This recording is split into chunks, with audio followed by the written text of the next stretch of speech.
আসসালামু আলাইকুম। ফাতেমাস কিচেনে আপনাদের স্বাগতম। কেমন আছেন আপনারা সবাই? আল্লাহর অশেষ রহমতে আমিও ভালো আছি। আজকে আমি তৈরি করে দেখাবো মার নানির হাতের রেসিপিতে পালং শাকের ঝোল। এর জন্য এখানে আমি 3 আটি পালং শাক খুব ভালোভাবে ধুয়ে কেটে পরিষ্কার করে নিয়েছি। এরপর শাকগুলো আমি কেটে টুকরো করে নিয়েছি।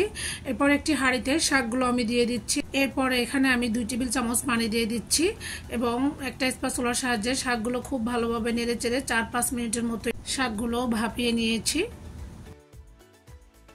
এরপর অন্য একটি হাঁড়িতে আমি এখানে পর্যাপ্ত পরিমাণে তেল দিয়ে দিয়েছি। এরপরে তেলটা যখন গরম হয়ে এসেছে ওই পর্যায়ে আমি এখানে দিয়ে দিব 10 থেকে 15টি চিংড়ি মাছ।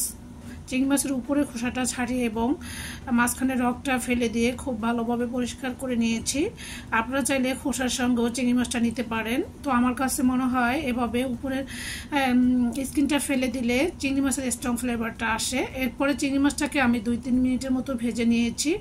এরপরে আমি দিয়ে দিচ্ছি 2টি পেঁয়াজ গ্রেটার দিয়ে গ্রেট করে নিয়েছি। এরপরে চিংড়ি মাছের সাথে পেঁয়াজটাকে আমি খুব ভালোভাবে ভেজে নিচ্ছি যাতে চিংড়ি মাছ এবং পেঁয়াজটা খুব ভালোভাবে কুক হয়ে যায় এবং পেঁয়াজের কাঁচা ফ্লেভারটা চলে যায়। এরপরে আমি বাকি মশলাগুলো অ্যাড করব। প্রথমে দিয়ে দিচ্ছি 1 টেবিল চামচ লাল মরিচের গুঁড়া, দিয়ে দিচ্ছি 1/2 চা চামচ হলুদের গুঁড়া। শাকে সবসময় হলুদের গুঁড়াটা কম দেওয়ার চেষ্টা করবেন, এতে করে শাকের কালারটা সবুজ থাকে।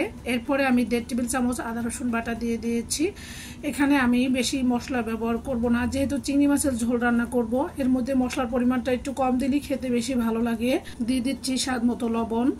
লবণটা দিয়ে আমি 1 মিনিটের মতো নেড়েচেড়ে এরপরে দিয়ে দিচ্ছি 2 টেবিল চামচ পানি। পানিটা দিয়ে আমি আবারও ভালোভাবে নেড়েচেড়ে নিচ্ছি।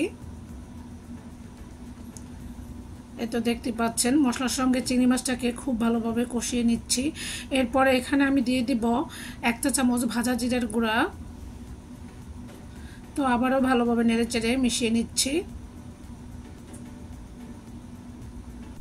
এরপরে এখানে আমি দিয়ে দিব আগে থেকে 4-5টি চিংড়ি মাছ খুব ভালোভাবে ব্লেন্ড করে নিয়েছি, বেশি করে পানি দিয়ে সেই পিউরিটা দিয়ে দিচ্ছি।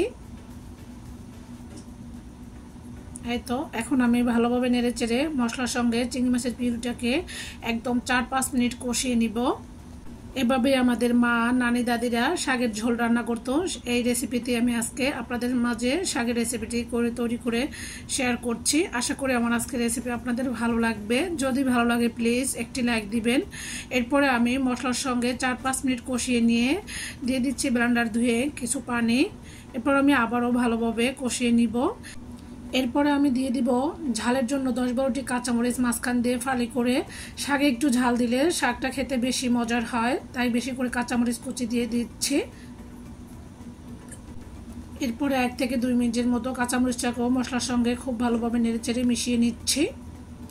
এরপরে আমি দিয়ে দিব ওই যে আগে থেকে সেদ্ধ করে রাখা পালং শাকগুলো। আমার কাছে শাক সেদ্ধ করে খেলেও মনে হয় যে অনেক বেশি ভালো লাগে। শাক আমার খুবই পছন্দের একটি সবজি। তো শাক ভাজি করি বা রান্না করি, যেটাই করি না কেন, ভর্তা করি, আমার কাছে খুবই ভালো লাগে। আমি খুবই তৃপ্তি নিয়ে ভাত খেয়ে নেই। এরপর আমি মশলার সঙ্গে শাকগুলো খুব ভালোভাবে মিক্স করে নিচ্ছি। দেখতে পাচ্ছেন আমি কিভাবে স্প্যাচুলার সাহায্যে শাকগুলো মিক্স করে নিচ্ছি, দেখি হয়তো বুঝতে পেরেছেন। এভাবে শাকগুলো মিক্স করে নিতে হবে, এতে করে শাকের প্রত্যেকটা অংশে মশলাগুলো খুব ভালোভাবে লেগে থাকে এবং রান্নার পরে শাকটা খেতে অনেক বেশি মজার হয়।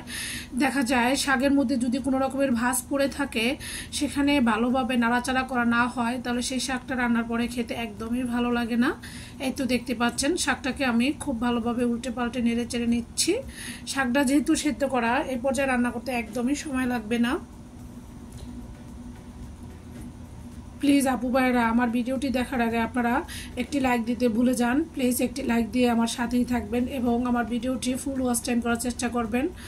এরপরে শাকটাকে আমি খুব ভালোভাবে কষিয়ে এখানে দিয়ে দিচ্ছি 1 কাপ পানি। যেহেতু আমি শাকের ঝোল রান্না করব, তাই আমি পানিটা ব্যবহার করছি।